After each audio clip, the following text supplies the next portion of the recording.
세 여자의 납치와 예지적인 꿈의 세계. 글 홍순례. 머릿말. 필자가 어릴 때 아버님이 카라멜, 물엿 미숫국 같은 것을 주셨다.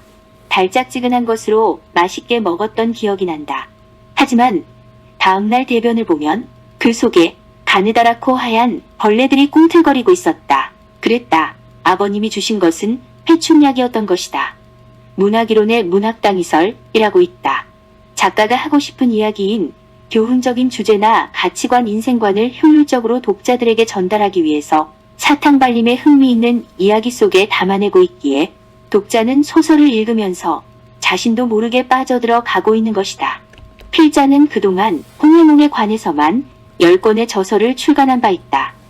이제 한 발 더 나아가 예지적 꿈을 주요 제재로 한 소설인 백년화를 통하여 독자 여러분들이 신기한 예지적 꿈의 세계에 관심과 흥미로움을 느끼며 빠져들게 하고자 한다. 오늘날 신문, 잡지, 라디오, TV, 영화 등 매스미디어 속에 꿈을 소재로 한 이야기가 심심찮게 등장하고 있음을 볼 수 있다.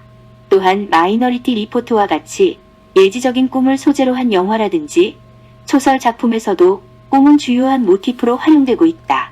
고전 소설에서는 주인공의 신기한 태몽으로 이야기가 시작됨으로써 장차 영웅적인 일생을 예지해주고 있다. 또한 주인공이 위험에 빠졌을 때 조상이 일러주는 계시적인 꿈 이야기를 비롯하여 소설 전개의 주요 복선으로 꿈을 활용하고 있다. 그 밖에도 조신몽이나 구운몽을 비롯한 몽자류 소설이나 몽유롭게 소설에서 꿈을 소재로 한 작품들이 다수 있다. 하지만 예지적인 꿈의 세계라기보다는 꿈의 허망성을 이용한 인생의 무상함을 보여주고 있다거나 시대 현실에 대한 비판의식이나 자신의 바람을 꿈을 통해 은연중에 드러내고 있는 작품이 대다수이다. 꿈에도 여러 가지가 있지만 단적으로 말해서 꿈은 미래를 예지한다. 필자는 이러한 예지적인 꿈의 세계를 독자 여러분들에게 흥미있게 일깨워드리고자 조폭 조직에 의한 배여자의 납치 사건을 배경으로 한 소설을 오래전부터 준비해왔다.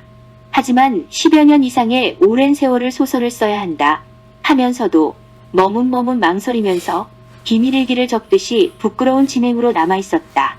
그것은 여자가 납치된다는 비도덕적인 이야기 전개도 문제이지만 소설의 내용 전개상에 있어서 필수적인 납치된 세 여자들이 겪게 되는 시련과 고통에 대한 묘사의 적절성 여부에 대한 고심 때문이었다. 그리하여 어린이가 유괴되는 이야기, 정신병력을 지닌 사람에 의해 납치되는 이야기로 바뀌는 가운데 몇 년이 지나갔다. 필자의 아내 또한 납치에 관한 소설을 쓴다는 이야기에 부정적인 눈으로 필자를 대했다. 교직자가 할 이야기이냐고. 그리하여 또 몇 년의 세월이 지나갔다. 옛 선인의 한 시와 관련된 말에 심화하고 있다. 시를 쓰지 않고서는 못 견디게 하는 마귀에 사로잡힌 것처럼 비유하자면 필자는 꿈에 대해서 무언가 쓰지 않으면 안 되는 목마에 사로잡혀 살아왔다. 필자의 몽생몽사 필명이 그러하듯 필자에게 있어서는 사람들에게 보다 쉽게, 보다 널리 올바른 꿈의 세계를 알려야겠다는 생각뿐이었다.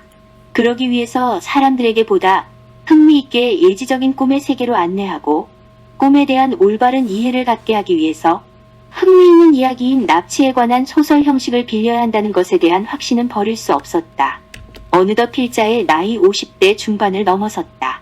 공자님은 50의 지천명이라고 1000명을 알았다고 하셨다. 이제 일부 독자들의 비난을 받을지라도 세 여자의 납치와 예지적인 꿈의 세계를 다룬 백년화 소설 속에 예지적인 꿈의 세계를 비롯하여 필자가 말하고 싶은 여러 가지 이야기를 풀어놓고 싶다. 이 소설을 쓰면서 나는 목마에 사로잡힌 꿈에 살고 꿈에 죽는 몽생몽사일 뿐이다. 라고 수없이 다짐했다. 납치 백년화는 꿈을 주제제로 한 소설이다.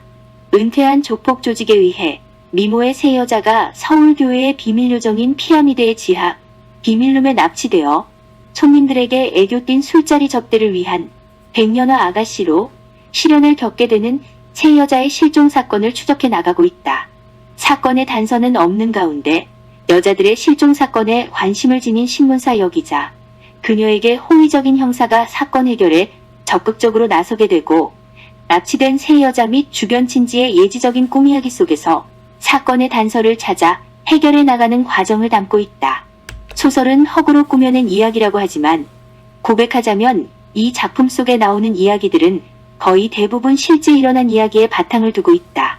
관악구 살인사건의 편지 이야기도 사실이며 곳곳에 인용되는 꿈 이야기도 실제 일어난 꿈 사례를 바탕으로 하고 있다. 따라서 그 어느 소설보다도 공감을 불러일으킬 수 있다고 믿는다. 필자는 그동안 실증적인 사례를 통한 꿈의 상징 연구에 매진해왔다. 신문 잡지의 연재 활동 및 라디오 TV 등 방송 활동과 홍순례 박사 꿈의 몽의 인터넷 사이트를 통해 예지적인 꿈의 세계에 대하여 역설해왔다. 그럼에도 불구하고 아직까지 일반 사람들은 꿈의 세계에 대해서 꿈은 반대이다라는 그릇된 생각을 지니고 있거나 꿈이란 미신으로 점쟁이들이 하는 것으로 잘못 알고 있는 사람들이 많다.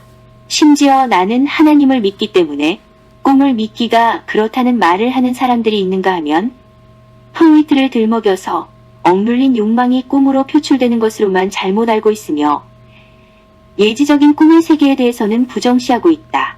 꿈의 세계는 정신과학의 세계이며 우리 인간의 정신 능력이 고도로 발현되는 세계이다. 우리 인간에게는 시각, 청각, 후각, 미각, 촉각의 오감 외에 마음으로 느끼는 육감이 있다. 비유하자면 꿈의 세계는 육감에서 나아가 우리 뇌의 정신활동으로 빚어내는 칠감의 세계로 꿈은 신이 우리 인간에게 부여한 최대의 선물인 것이다. 납치 소설인 백년화가 널리 알려져 사람들이 보다 올바르게 예지적인 꿈의 세계를 알게 되고 나아가 이 책에서 실화로 다룬 1996년에 일어난 관악구 살인사건에 대한 재수사가 이루어지기를 바란다. 2013년 1월 8일 몽생몽. 자, 제가 유튜브 활동을 하고 있습니다. 홍순례 박사 꿈의 몽에서 실증 사례의 바탕을 둔 모든 동영상을 올리도록 하겠습니다. 홍순례 박사 꿈의 몽 사이트 및 유튜브에서 검색하시기 바랍니다. 많은 구독 신청 및 성원을 바랍니다.